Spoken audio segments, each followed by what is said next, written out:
शुरू अल्लाह और पाक परमेश्वर के नाम से जिससे कब्ज़े कुदरत ने मेरी और आपकी सबकी जानो माल। आज के इस वक्त बचाओ तहरीक के एक हिस्से में मौजूद स्टेज पर आज के प्रोग्राम के सद हमारे परम मित्र, हमारे माजी मंत्री आदरणीय सतीश अन्ना पाटिल साहब स्टेज पर बैठे हुए और जिन्होंने अपने इतनी धुआंधार यहाँ पर अपनी तकरीरें की, ऐसे सभी तमाम महानुभाव, हुमायूं शहर और बहुत बड़ी तादाद में जमा बुजुर्ग दोस्तों, नौजवान साथी और मेरी प्यारी माँ बहनों, अस्सलाम वालेकुम। काश कि मेरा नंबर पहले लग जाता तो मैं बहुत सारी बातें जो मेरे जहन में वो कर पाता, लेकिन कोशिश करूंगा कि मैं रिपीटेशन ना हो। लेकिन क्योंकि जब संविधान की बात आएगी और वक्त की बात आएगी, धर्म की बात आएगी, धर्म स्थलों की बात आएगी, तो कुछ रिपीटेशन हो जाए तो आप मुझे माफ कर दीजिए। समझाने के लिए हो सकता है कि उसका मुझे सहारा लेना पड़े। अन्ना बहुत प्लानिंग के साथ हमारे हुकूमत में बैठे हुए लोग और उनके साथियों ने कुछ गलत नैरेटिव पैदा की, एक वहम लोगों के दिल में डाला। आप लोग जो पढ़े लिखे लोग हैं वो जानते होंगे कि पहले आपको ये वहम 5 साल के अंदर डाला गया कि रेलवे डिपार्टमेंट,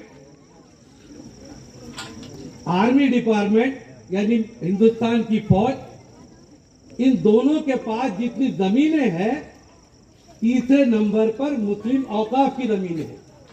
और हम भी मानते थे ना, हम भी समझते थे तीसरे नंबर पे अपनी जमीनें हैं। यही गलत। यानी किस तरीके से जो अय्या परस्त ताकतें हैं उन्होंने अपने राइटर्स और अपने लोगों के जरिए से हमारे हिंदू भाइयों के दिलों में डाला कि 3 नंबर की प्रॉपर्टी इनके पास है, मियाँ के पास। और मियाँ भाई तो फिर खुश हो जाता है, तीसरे नंबर की प्रॉपर्टी है, क्योंकि बाप दादा की प्रॉपर्टी समझते ना हम लोग उसको अपनी। ऐसा नहीं है दोस्तों। जब पूरा स्टैटिस्टिक्स आया, जब पूरा तहकीकात कंप्लीट हुई, तो आपकी मालूमात के बता दूं, 3 रियासतों के 4 हमारे हिंदू भाइयों के पवित्र मंदिर, जिसमें विष्णु देवी श्राइन बोर्ड, जिसमें पूनागिरी श्राइन बोर्ड, जिसमें तिरुपति बालाजी श्राइन बोर्ड या पद्मनाभम श्राइन बोर्ड, इन 4 मंदिरों की जितनी प्रॉपर्टी है उसके सामने आपकी प्रॉपर्टी कोई मानी नहीं रखती। लेकिन गलत नैरेटिव क्या दिया गया? तीसरे नंबर की मियाँ भाई भी खुश और हिंदू भाइयों को लगा साला बहुत माल है इनके पास में। दोस्तों, ये गलत प्रोपेगेंडा किया गया।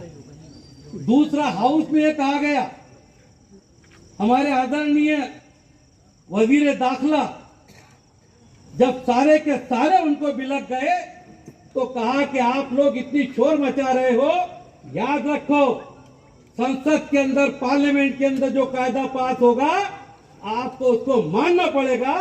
मैंने सुप्रीम कोर्ट के पहले मेरे इंटरव्यू में मेरे लेखों के अंदर ये बात कही कि आदरणीय वजीर दाखिला जी, अमित शाह जी, आप ये मत समझिए कि संसद में पास किया हुआ कायदा ये कानून माना जाएगा। जी नहीं, हमारे सबके बाप आदरणीय अंबेडकर जी ने बनाया संविधान, उसी का कायदा माना जाएगा, तुम्हारा कायदा नहीं माना जाएगा। तुम मेजॉरिटी से कुछ भी पास कर लोगे वो माना नहीं जाएगा।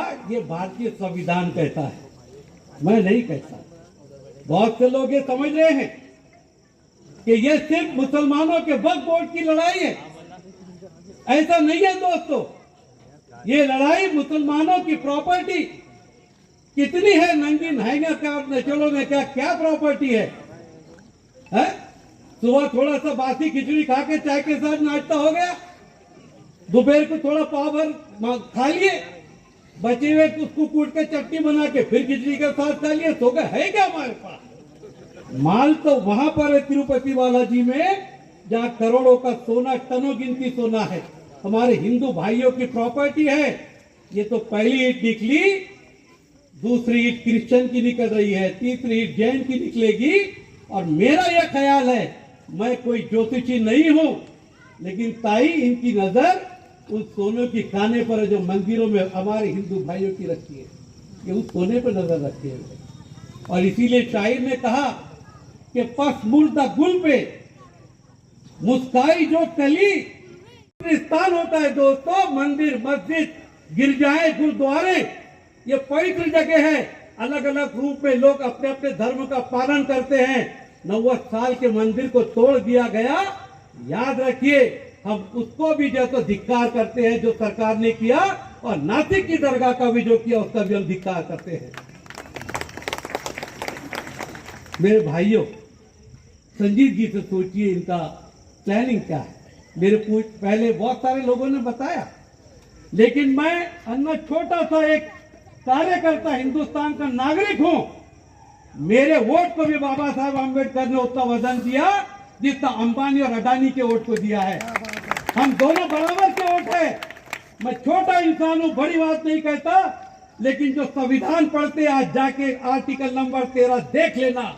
आर्टिकल 13 के अंदर, इस संविधान के अंदर जो फंडामेंटल राइट, जो बुनियादी हुकूक तमाम शहरियों को दिए गए हैं, हर मजहब के मानने वालों को दिए हैं। अरे किसी के बाप में ताकत नहीं कि उसको बदल के रख दे। किसी के बाप में ताकत नहीं है दोस्तों, मैं आपसे जिम्मेदारी से कहता हूं। जिन्होंने नहीं पढ़ा पढ़ लो। हम जो घूम रहे काहे के लिए घूम रहे हैं? जज्बात दिलाने के लिए नहीं घूम रहे हैं। आपको पहले बता रहे हैं कि संविधान क्या है, संविधान के तहत क्या चल रहा है, वक्फ बोर्ड का मामला क्या है। अगर ये नहीं बताए तो आपकी हालत ऐसी हो सकती है कि कुछ हमारे लोग, कुछ खवातीन जब प्रोटेस्ट करने गई, कि उनका सपोर्ट करने गई कि ये जो वक्त बदला गया बहुत अच्छा है। एक पत्रकार ने एक हमारी माई से पूछा कि बहन जी आप यहाँ क्यों आए हो? चलने का महंगाई बहुत बढ़ गई। अपने सपोर्ट में लाने वाले क्या बोल रहे हैं? महंगाई बहुत बढ़ गई। हम नहीं चाहते कि हमारा कोई आदमी ऐसा बोले, इसलिए हम आपको समझाते फिर रहे हैं। जब मसला समझोगे तो लड़ोगे।